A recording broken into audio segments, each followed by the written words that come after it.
The story follows Archie Bunker at a moment in life when the world around him seems to be changing faster than he can keep up, and every change walks straight through his front door. It begins with an incident that turns him, against his will, into a public hero. One ordinary day in Queens, Archie is riding in a cab when a fellow passenger suddenly collapses and appears lifeless, stretched out like a dead fish, as he bluntly describes it later at his neighborhood bar. In his own gruff, reluctant way, Archie steps in and performs mouth-to-mouth resuscitation, trying to save a stranger he believes to be a glamorous woman. The scene is anything but romantic for him. He complains loudly that he didn't kiss nobody and insists he only did what he had to do because them people got as much right to life as anybody else. His buddies in the bar immediately recognize how unusual this is and reward him with free drinks, cracking jokes that all his drinks are on the house as long as you keep it under two. A very Queens way of celebrating heroism without getting too sentimental. The bar owner brings in a reporter from the Long Island Press, Jim Kitchener, who wants to make Archie Citizen of the Week and hand him a check for $100. But Archie doesn't want any publicity until he hears there's money attached. Then he grudgingly agrees to tell the story, starting from the beginning in his own colorful language. S6E on a -4. Just as Archie is trying to keep the situation under control, the woman whose life he saved suddenly walks into the bar to thank him. She is elegant, theatrical, and clearly used to being looked at. Her name is Beverly LaSalle, and she has tracked Archie down via the hospital, determined to express her gratitude in person. Edith, always genuinely kind, welcomes her warmly into the Bunker home later and fusses over her like any other guest.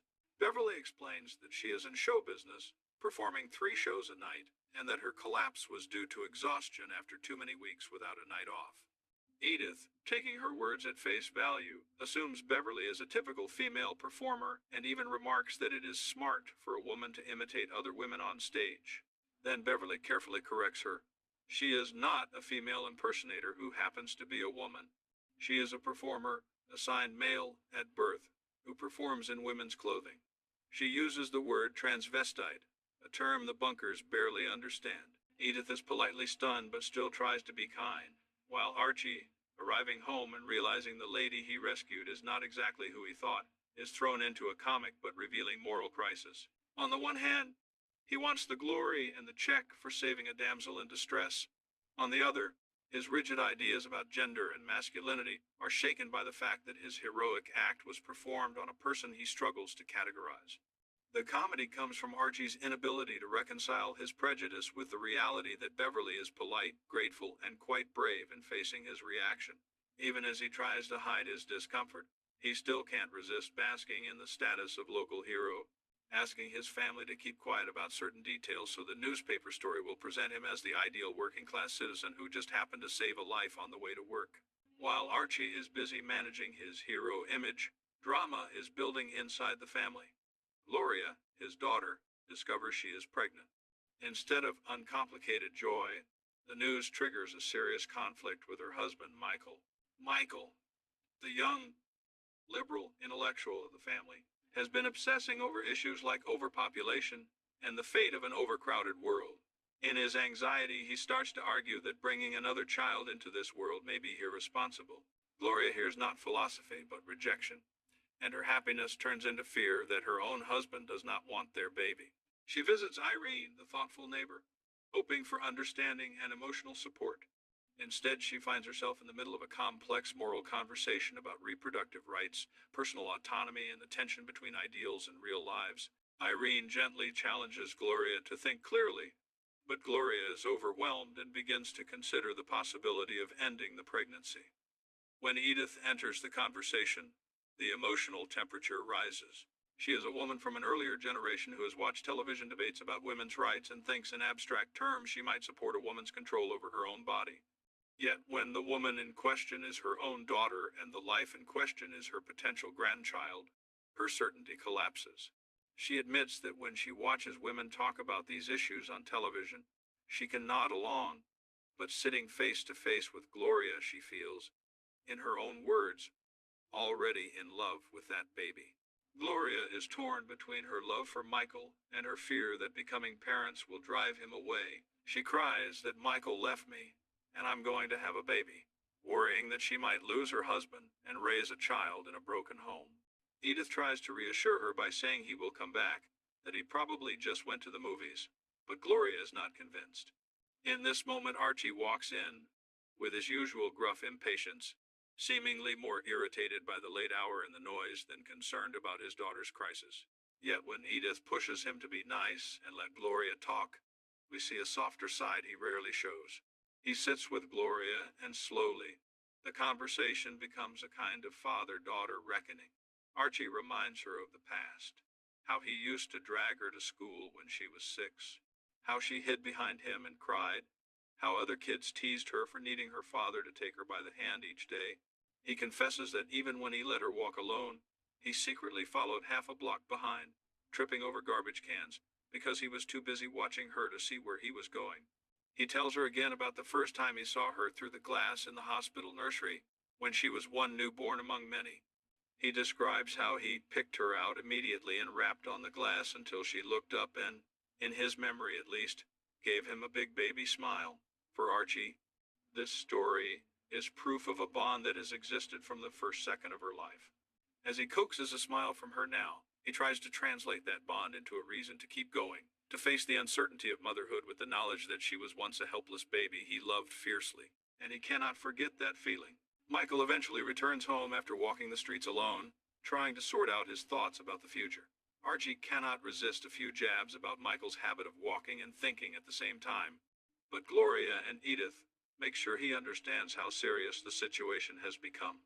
Gloria insists that anything Michael has to say he should say in front of the whole family, because they were the ones who sat with her and worried while he was gone. She reminds him that Edith has been terrified, and Archie, even if he pretends not to care, was clearly affected. Under this combined pressure, Michael abandons the abstract arguments and simply speaks from the heart. He admits that he was wrong to focus on overpopulation, wrong to let fear and theory overshadow his love for Gloria and their future child. He tells her he feels happy about the baby, genuinely happy, and that he wants to be a father. The mood lifts like a storm passing. Edith joyfully announces that she will finally be a grandmother, joking about the sequence of her life.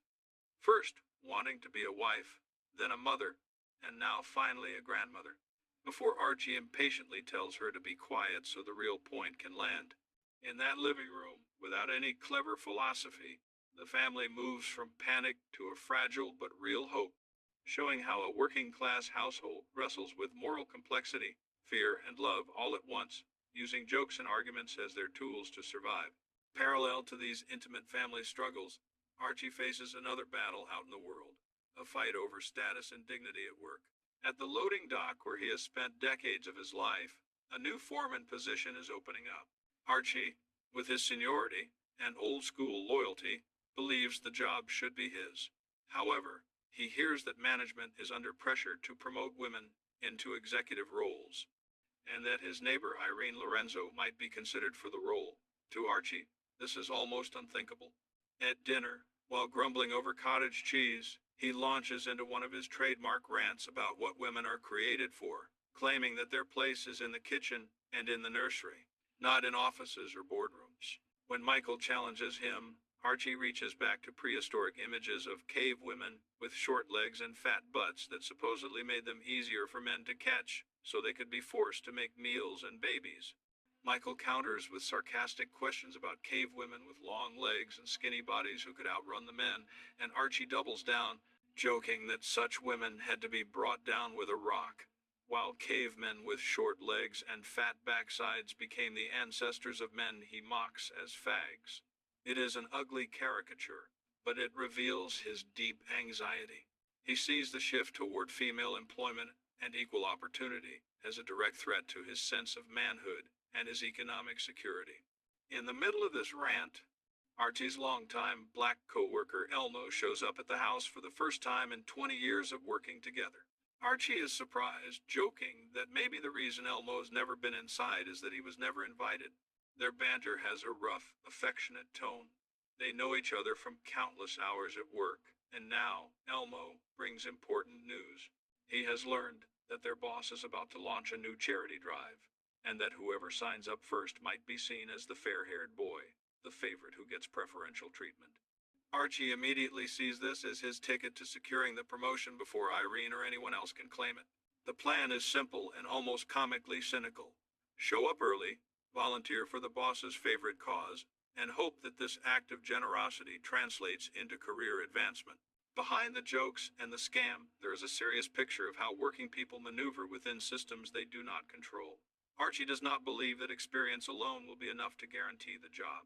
He feels he must perform loyalty in a new way, aligning with the boss's charitable priorities in order to protect his family's financial future. Yet he cannot let go of his resentment that the same system now supports women's advancement, something that feels to him like the ground shifting under his feet. Across these intertwined episodes, Archie Bunker is pulled in multiple directions by forces he doesn't fully understand. Heroism in the cab forces him into contact with Beverly, whose gender identity challenges his rigid categories while also confirming that he is capable of saving anyone, not just people like himself.